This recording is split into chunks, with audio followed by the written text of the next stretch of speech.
कक्षा 8वीं के विद्यार्थियों को ढेर सारा स्नेह।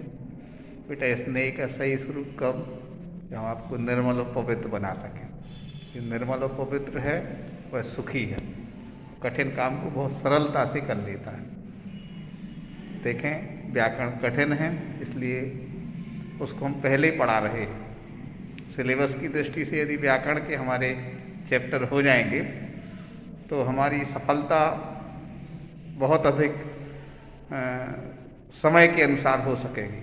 तो देखें पाठ 10 अगला क्रम कौन सा, 10 क्रिया।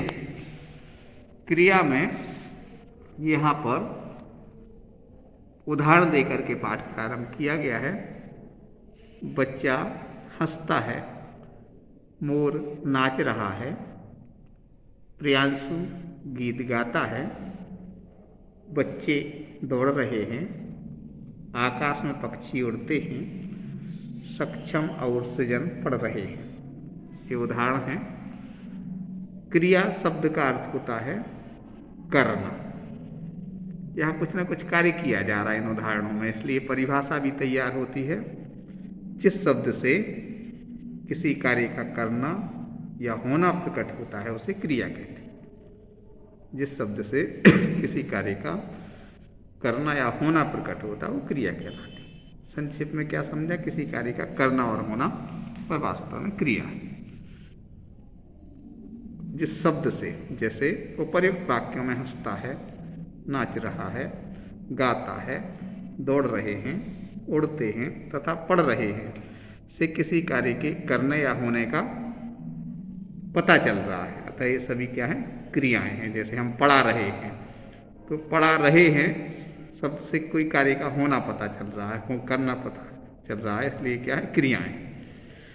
अब जैसे आप हैं तो कहीं ना कहीं माँ पिता दादा दादी इन सबके प्रेम स्नेह का स्वरूप है आप। आपके मूल आपके दादा दादी, आपके मम्मी पापा, मूल वहाँ से आपका जीवन शुरू है ना। ऐसे क्रिया का जीवन मूल रूप से धातु से है, इसलिए क्रिया का मूल रूप क्या है, धातु। जैसे धातु, क्रिया के मूल रूप को क्या कहते हैं, धातु कहते हैं। क्रिया के मूल रूप से को क्या कहते हैं, धातु कहते हैं, जहाँ से क्रिया की क्या शुरुआत हुई। इसलिए प्रत्येक धातु में यदि प्रत्यय लगाने से वह सामान्य रूप से क्रिया होती है। इसमें सामान्य रूप से क्रिया में परिवर्तन लिंग के आधार पर या वचन के वो काल के आधार पर हो जाता है। जैसे पढ़ रहे हैं, अब पढ़ रहे हैं यहाँ पर कौन है, बच्चे हो सकते हैं। लेकिन लड़की क्या यहाँ बताते हैं कि आपके लिए कहा जाए, आप यदि मयंक हैं तो मयंक पढ़ता है, और मोहिनी है तो मोहिनी पढ़ती है। मतलब क्रिया का मूल रूप तो पढ़ हो गया, ता प्रत्यय लग गया, और परिवर्तन कैसे आया, लिंग के आधार पर। इसलिए एक बार इसको अच्छे से देख लेंगे कि क्रिया के मूल रूप को धातु कहते हैं, और प्रत्येक धातु में प्रत्यय लगाने से उसका सामान्य रूप बन जाता है। जैसे पढ़ धातु है, इसमें ना प्रत्यय लग गया तो हो गया पढ़ना। अब यदि लड़का पढ़ता है तो पढ़ता है, यदि लड़की पढ़ती है तो पढ़ती है। पढ़ता और पढ़ती कब होगा परिवर्तित, लिंग के आधार पर। लेकिन वास्तव में धातु तो क्या है, पढ़। धातु क्या है बेटा, पढ़, और प्रत्यय लग गया ताया ती या नाया नी। ठीक है। ऐसे ही लिख धातु है, ना प्रत्यय लग गया, लिखना। नाच धातु है, ना प्रत्यय लग गया, नाचना। ठीक है। अब क्रिया के भेद। क्रिया के मूल रूप से कर्म के आधार पर दो भेद होते, एक अकर्मक क्रिया, दूसरी सकर्मक क्रिया। अभी तक हमारे बच्चों ने क्या समझा, किसी कार्य का होना या करना क्रिया कहलाती। जिस शब्द से किसी कार्य का होना या करना प्रकट हो वो शब्द क्या है, क्रिया कहलाती। अब क्रिया का मूल रूप क्या है, धातु होता है।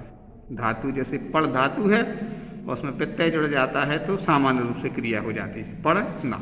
अब कर्म के आधार पर, काम के आधार पर क्रिया के दो भेद हैं, सकर्मक और अकर्मक क्रिया।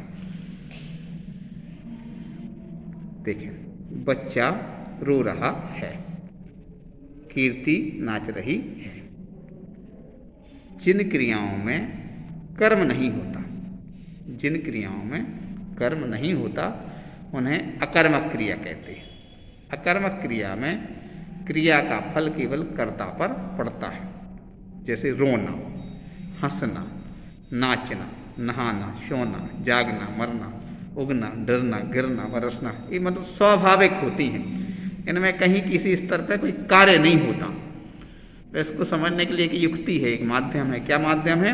अकर्मक क्रिया के वाक्यों में क्या अथवा किसको प्रश्नवाचक शब्द लगा दो और उसके बाद प्रश्न करने पर कोई उत्तर प्राप्त ना हो या कोई उचित उत्तर प्राप्त नहीं होता है तो वास्तव में अकर्मक क्रिया है। जैसे बच्चा रो रहा है, क्या रो रहा है, कोई उत्तर नहीं है, असल अकर्मक क्रिया। ठीक है ना।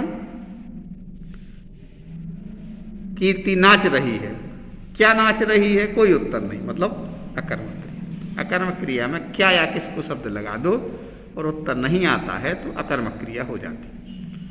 परंतु यदि उपर्युक्त वाक्य में कौन शब्द लगाकर प्रश्न किया जाए और उत्तर आ जाता है, कौन नाच रहा है,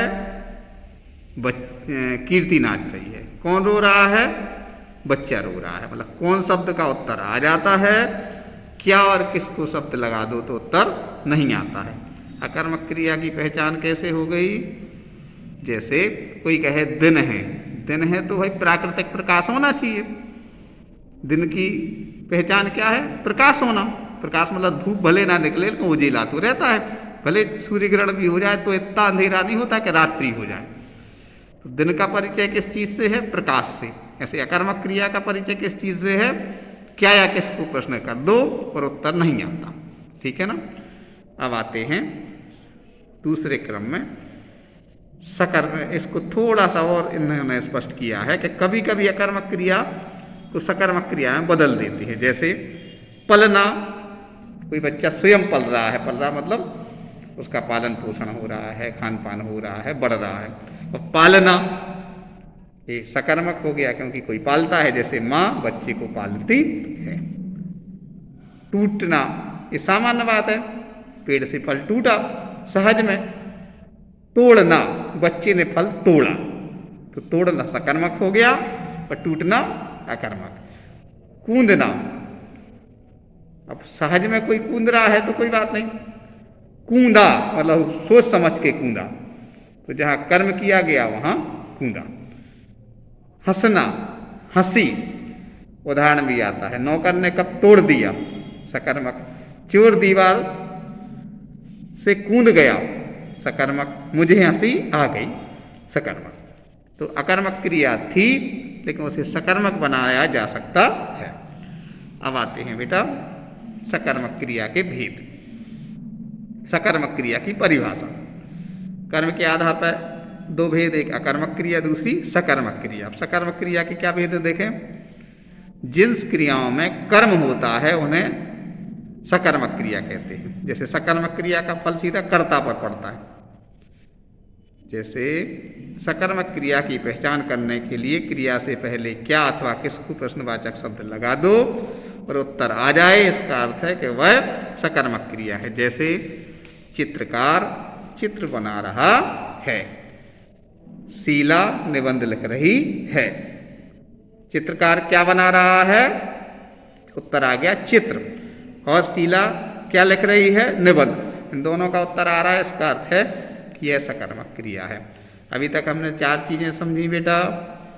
किसी कार्य के करना या होना क्या मानी जाती है? वो जिस शब्द से प्रकट हो वो क्रिया मानी जाती। क्रिया का मूल क्या है? धातु। और धातु में प्रत्यय लगा देते हैं तो सामान्य क्रिया बन जाती है। जैसे पढ़ धातु है, ना प्रत्यय लगा दिया पढ़। ठीक है ना। अब कर्म के आधार पर क्रिया के दो भेद हो गए, सकर्मक क्रिया और अकर्मक क्रिया। अकर्मक क्रिया क्या है?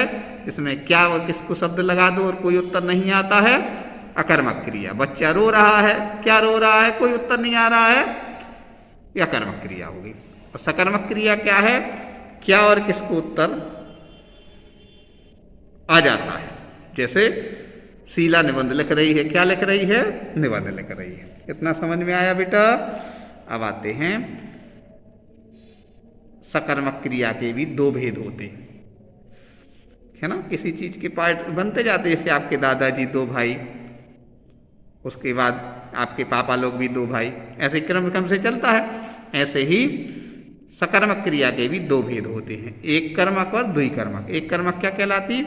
जिस वाक्य में क्रिया का एक ही कर्म होता है उसे एक कर्मक क्रिया कहते हैं। जैसे श्याम पतंग उड़ाता है, रानू टीवी देखता है, यहाँ एक ही काम हो रहा है, पतंग उड़ाना और टीवी देखना, इसलिए एक कर्मक क्रिया हुई।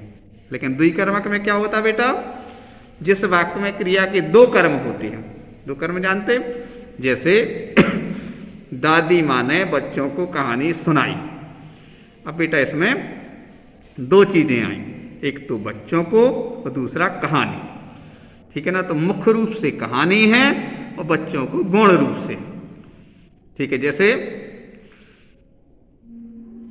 माली पौधों को पानी दे रहा है, मुख्य रूप से पानी देना है और गौण रूप से पौधों को, इसलिए इसका एक क्या नियम है बेटा कि दो कर्म हो रहे हैं यहाँ। कौन कौन से कर्म हो रहे हैं? एक तो वास्तव में मुख्य कर्म है, मुख्य कर्म क्या है? कहानी, और गौण कर्म क्या है? पानी। हमेशा जो मुख्य कर्म होता है द्विकर्मक क्रिया में वह अप्राणीवाचक होता है, मतलब वो जीव नहीं होता, जंतु नहीं होता, कोई क्रिया नहीं होती उससे। जैसे कहानी, कोई जीव जंतु तो है नहीं बोल सुन सके, या पानी। तो यहाँ मुख्य कर्म हमेशा क्या होता है द्विकर्मक क्रिया में? अप्राणीवाचक होता है। मुख्य कर्म की क्या विशेषता है? अप्राणीवाचक होता है, मतलब बोल सुन नहीं सकता, वो तो नाम कोई कर्म होता है, ठीक है। हमारे बच्चे को ये स्पष्ट हुआ होगा, थोड़ा मन में आ रहा है, एक बार फिर से आपसे पूछ लें। सकर्मक क्रिया के दो भेद बेटा, एक कर्मक, दूसरा द्विकर्मक। एक कर्मक क्या कहलाता है?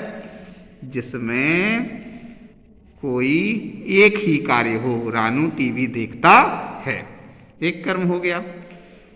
और जिसमें दो काम हो, दादी माँ ने बच्चों को कहानी सुनाई, तो यहां एक तो कहानी कर्म हो गया, दूसरा बच्चों को, तो कहानी मुख्य कर्म हो गया, बच्चों को गौण कर्म हो गया, ठीक है ना। और हमेशा मुख्य कर्म क्या होता है द्विकर्मक क्रिया में? अप्राणीवाचक होता है, मतलब वो कह सुन नहीं सकता, कोई नाम कर्म होता है। जैसे कहानी, ये क्या हो गया? कहानी अप्राणीवाचक है, ठीक है। अप्राणी का अर्थ समझ गए? जो चल फिर बोल नहीं सकता, वो सिर्फ कोई कार्य होगा, ठीक है। स्पष्ट हुआ? हमारे बच्चों को इतना स्पष्ट हो गया होगा। आज हम इतना ही पढ़ेंगे, अगले वीडियो में कुछ और पढ़ेंगे, कुछ और से मतलब इसी के आगे। बेटा अभी तक का हमारा ये अनुभव है एक्सरसाइज करने से, अभ्यास करने से। इससे पहले बेटा हमने जो वीडियो बनाया था वो 20 मिनट का बना था। कितने मिनट का? 20 मिनट का। इतना ही पढ़ा था, इतनी ही बात थी, और वो किन्हीं कारणों से टेक्निकल मिस्टेक से क्या हो गया, आप तक नहीं पहुंच पाया, उसमें मिस्टेक आ गई। अब दोबारा बनाया, और वह दोबारा बना कितने मिनट में? 13 मिनट में, मतलब 7 मिनट कैसे कम होगा?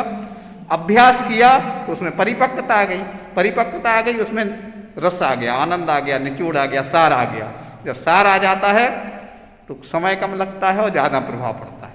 इसलिए दादा दादी लोगों की बातें ध्यान से सुना करो, उनका जीवन का सार है। और वो जो कम शब्दों में पूरी बात कहते हैं वो अनेक ग्रंथों में और अनेक वाचनालयों में नहीं मिलेगी। इसलिए किसी ने कहा है वृद्ध की एक एक झुर्री में अनेक वाचनालय छिपे होते हैं। अनेक वाचनालय मतलब लाइब्रेरी। तो आप सौभाग्यशाली हैं, आपके दादा दादी हैं, उनसे आप स्नेह प्रेम पाते हैं, अच्छे नंबर आएंगे, आपकी रैंक लगेगी तो और ज़्यादा वो खुश होंगे।